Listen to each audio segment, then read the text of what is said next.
In the past, that was the worst. Soon after release, I saw my now ex-dog play it, and I was interested.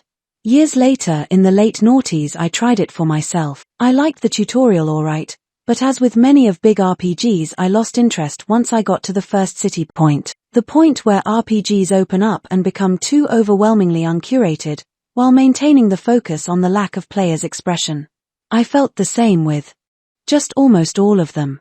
Also, I realized that this is Baldur's Gate 1 to 2 meaningless D&D bullshit again, with nonsense combat, nonsense stats, nonsense leveling, and meaningless loot. So this time I've played the Steam version 1.03. I was wrong, the game does not open up. It's a series of small 2-room tiny apartments cosplaying as desert, forest, city. But often just being tiny samey corridors with no pretense. The combat, the loot, and the leveling are all as bad as I expected. But I didn't expect it to be this bad as a whole. CRPG. Console role-playing game. Once upon the time, consoles had even worse games than today. Yes, believe it, even worse than today.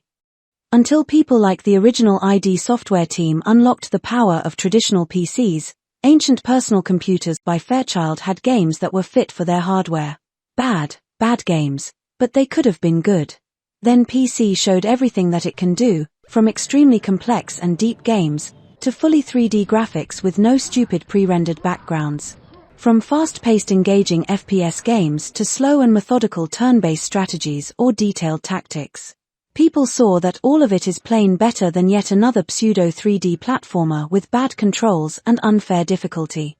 So the so-called sixth generation of consoles was a final nail in the coffin of the form factor of cheap personal computing hardware you attach to your pre-existing low-quality TV to let your preschoolers play simple primitive games with barely any buttons.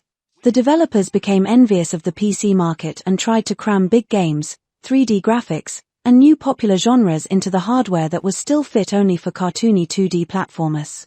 The primitive 2-button controllers with no 2D plain analog input were good for nothing. Even when you try to pull the triggers with your first fingers, if you are that dexterous and have found a comfortable gamepad, that still makes it only 4 inputs, and the tractor knobs are just bad.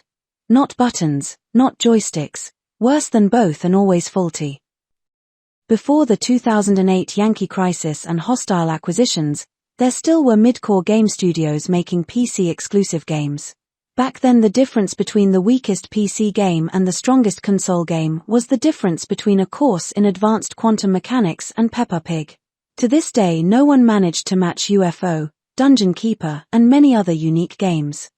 These days consoles are not as pathetically bad as back then, and any game has a console release, even if it is entirely absolutely unfit for gamepads, so all of them are compromised from the start. Without the context of what modern PC hardware is capable of, and with console hardware almost catching up to PCs of 20 years ago, kids just have nothing to compare modern games to. When you live in a fourth world dictatorship you think that democracy and freedom are bad. When you have no food for a week you can't imagine eating at the best restaurant. You eat what you have, while you still have it. So this game is just Baldur's Gate again. But, like, only 30% or less of Baldur's Gate. With 5 years difference and with explosion in computing power, this game can match only a fraction of what the developer has made before. Barely any content, barely any quests, barely any companions, and with full voice acting there are barely any lines. Without the context of the movies, this is just a stupid empty random senseless world that doesn't want you to know anything about it.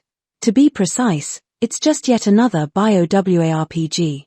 After Baldur's Gate they've made Neverwinter Nights, porting the same idea into 3D. And then they just used that engine created for a low-detail top-down view for this third-person game. After scaling up for more detailed models, it just hit all the limits. Not the engine nor the target hardware are capable of matching the scale of the old 2D games. There's no world here and there's no travel, it's all just a series of tubes. Instead of a panels generation CRPG GUI, this game has a compromised from the start interface. It's just insanely bad, it's bad compared to proper interfaces, and it's bad compared even to what you can do on consoles. The controls are not direct, nor detached. When you try to move your character, It often will ignore your inputs and start to do something stupid by itself. When you move a character with point and click, the camera is still stuck glued to it but with low FOV. And anything can obstruct your line of sight. This is no Mass Effect, this is some underworld shock vomitron dementia on Crocodile, because instead of a persistent mouse you have a terrible lock-on with wrong priorities. Even a mostly true AI goes insane after 10 minutes these days. And this interface is handled by the fake AI from 20 years ago. The same AI that makes your character run in circles instead of opening the damn box that is right there. It makes characters to intentionally stomp the mines you ask them to defuse. Bots always get in the way and block you. You can't push them away, so you always have to switch the character. In battles the AI makes your stupid bots waste their action queue on garbage attacks that with these terrible D&D rules make them deal no damage, miss 143% of hits and to lower own defense stats. Even if you pause the game, clean everyone's queue and give them new commands, the second you unpause they start to do something stupid. The queue is only 4 actions long, and when an enemy dies it resets, so the character AI starts to self-harm again. It's impossible to herd these cats. The AI makes companions run around the level and scream. Every time you try to traverse these chains of tiny closets you must gather your party before venturing forth. So you just sit there and wait for no reason. Because no, you must not. There are several area transitions that do not need you to wait for the moronic bots, they just start the transition. And when the button to teleport back to the ship is working, you can just press it without hurting your bots. There's no reason for this gathering stupidity to exist, it was made just to humiliate anyone who have paid their hard-earned money for this garbage. The dialogues with the companions also have terrible GUI. Instead of just conversing like the usual, you get locked into a series of in-engine cutscenes and you have to skip each, because anyone can read this petty nonsense faster than the weird actors are talking. But while skipping you can accidentally overshoot and pick a line you didn't want to. Several characters can produce some goodies and when you milk them through the talking mechanic everyone has entirely different interface behavior. They couldn't standardize even this. Way older games like UFO handled outgoing parties' equipment way better. And that isn't even an RPG. You have to pick the character from a super tiny 2-slot window with unpredictable randomized scrolling, then pick an equipment slot, then scroll through the one-dimensional list of items with no meaningful stats. If someone has the thing you need equipped you will have to massage that tiny, less than a centimeter big window with 2 slots until you get lucky and see that character. That is if you know who has the needed thing equipped. Otherwise just try everyone. And you have to swap the characters in the world all the time.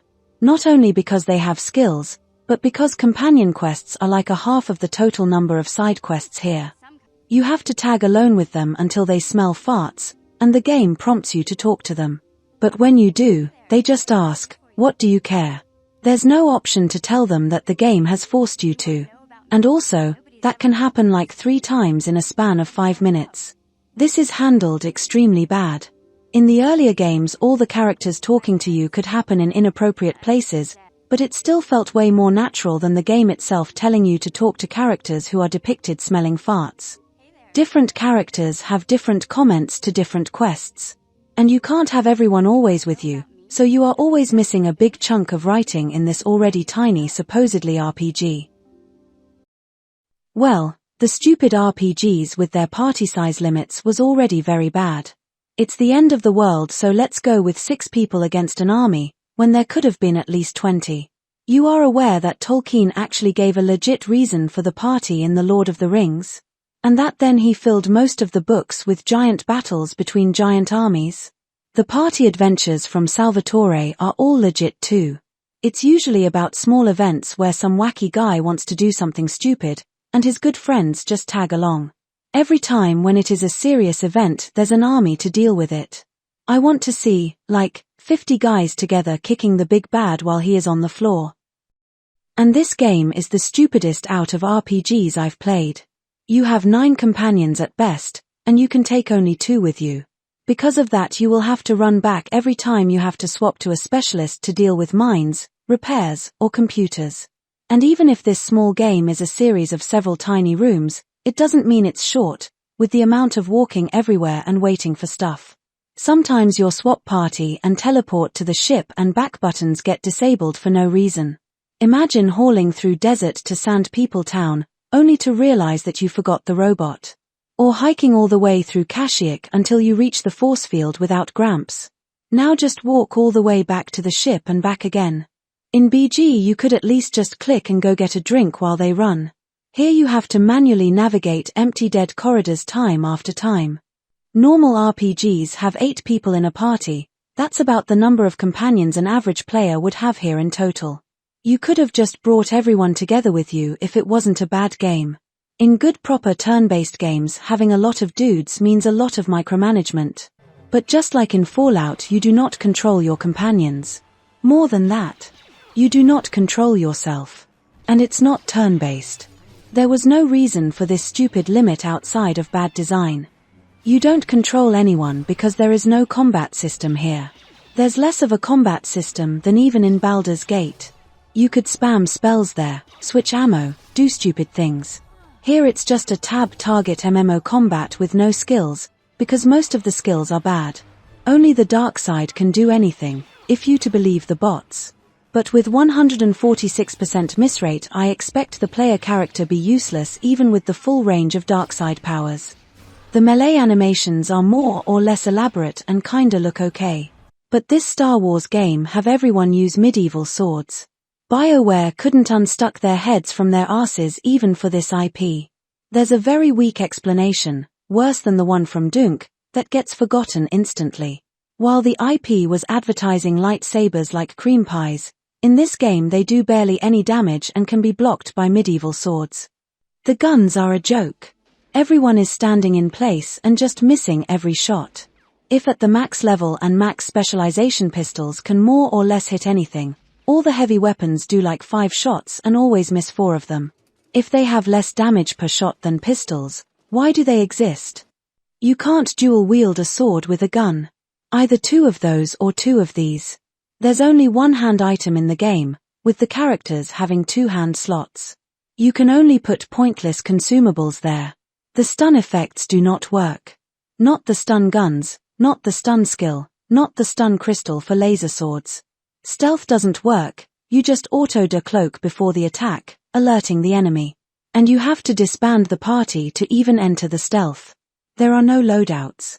In most games that have them they are useless. But here robots can be killed with metal sticks, but not with weaponized industrial laser metal cutters. So every time you go against robots and you don't have the anti-robot spell, you have to open the terrible inventory GUI and fiddle with terrible menus to swap your weapons. There is a terrible drag race minigame. You can fumble it but beat the hardest time. Or you can finish it perfectly hitting every speed pad and be like 3 seconds late. It's boring and the rules are nonsensical. Yet the racing is mandatory, because the prices are insane, and income is absent if you don't genocide everything.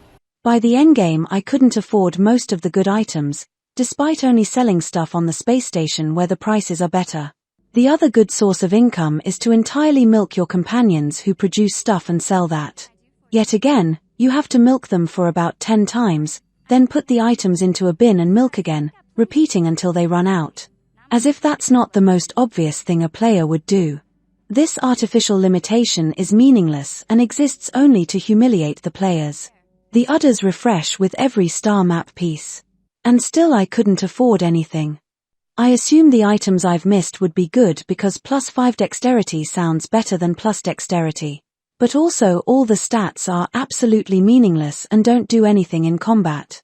As you were missing 146% of the time, you will continue to. It all runs on some 5th dimensions Escher maths of Satan you know no rules of. In the Elder Scrolls 1 to 3 you start with the same nonsense but about after an hour you can hit things somewhat reliably. Here the combat doesn't get better even when you are at level cap. The role-playing gaming was designed for you to have what you have, and then for you to have to roll with it. It worked fine in RPG games with dice rolls, but when the infinity of possibilities of an alive GM was replaced with an AI GM in CRPGs, it turned the character creation into a death trap. No first character can be fun. You either lock yourself out of many things, or entirely ruin the character. At the very least you pick swimming in Deus Ex. You always waste points on nonsense blindly and then regret it. Morrowind's training montage with acrobatics is what it has to be. It's not a perfect implementation, but training skills by using them is the only way to offset the AIGM, without entirely removing the RPG combat and turning the game into a terrible FPS.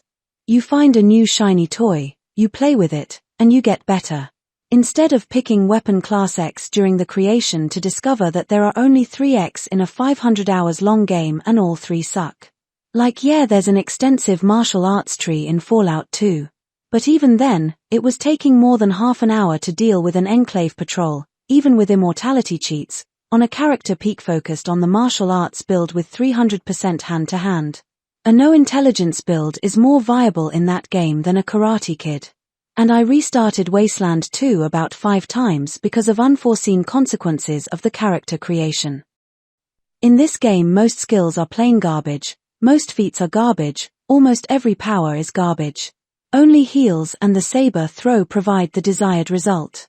Even the most basic goons are still immune to all the effects, that's if you even hit anything. Picking demolition is useless since mission can be a dedicated sapper. The rest of the utility skills are covered by the droid you buy in the beginning. But you still have to have some repairs to fix the battle droid as character's side quest. Persuade is only available to the protagonist, so you would think charisma is the way to go. But that means you don't have strength and dexterity to hit anything. And as you are forced to be a melee Jedi, your initial build is ruined anyway. When dialogue options are marked with Persuade, it instantly makes them more attractive than anything else. Instead of roleplay with hidden checks like in Fallout, you are like a monkey trained to instantly press Persuade without reading. It always provides the best outcome. The only serious, at least semi-mainstream, argument for Jedi are evil are Kotoars and nothing else. Even if there are some comics or pulps, lore-disturbators on YouTube only mention this series. But outside of the most senile fanboys this IP is now dead, despite being somewhat known on release. Now I see why. Just like Freelancer, it had the initial marketing push and then just disappeared. So much so, the second game was fed to the stray dogs. The original developers didn't bother to touch it. A good measure of the game's impact is its wiki. A vocal minority can scream a soy storm about their favorite childhood game.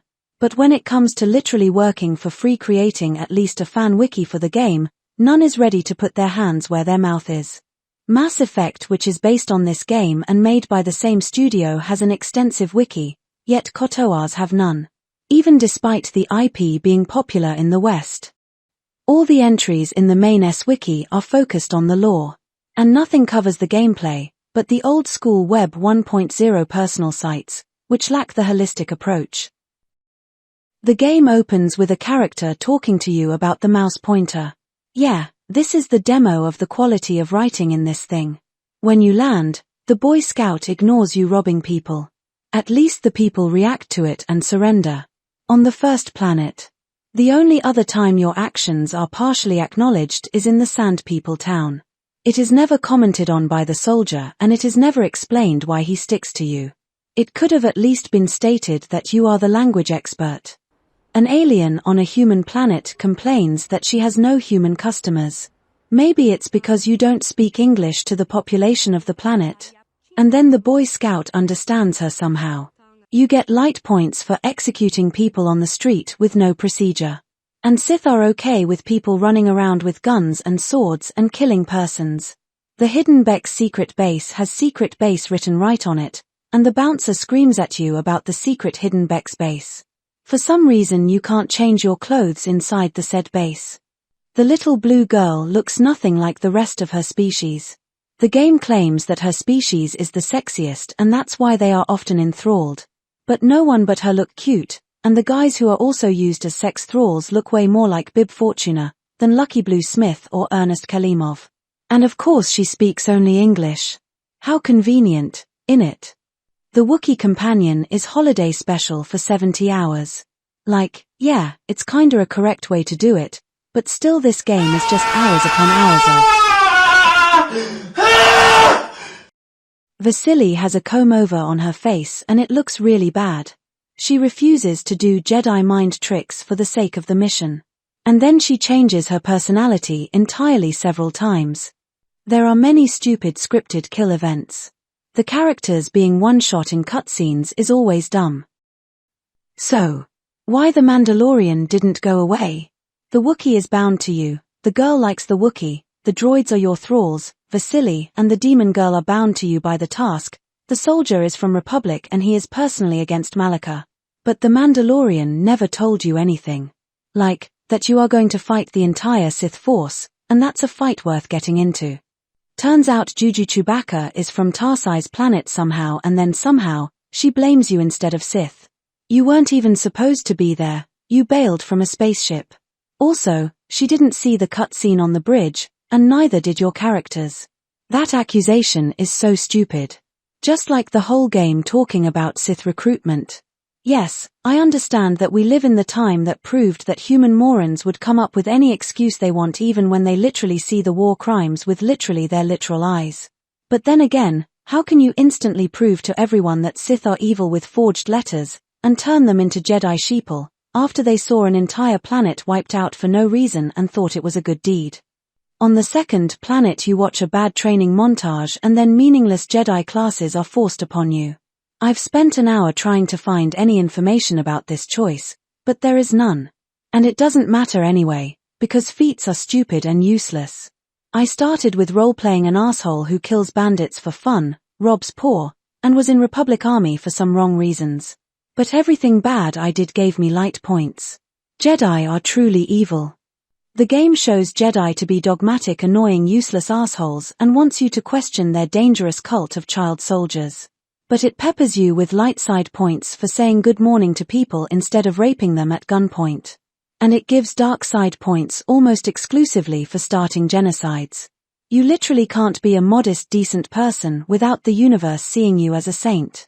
I was stealing everything everywhere both because that's how I used to play Fallouts before Oblivion with guns finally started to track that. And because I didn't want to be a Jedi. Yet robbing not only Wookiees who don't care, but even the scared illegal immigrants on the first planet, who even address it, doesn't lend you dark side points. Dark side is easy and light path is a hard work.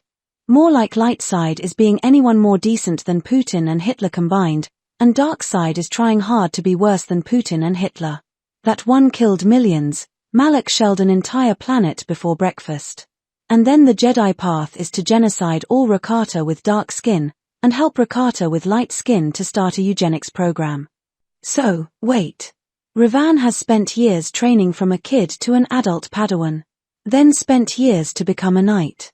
Then years fighting with Republic's fleet.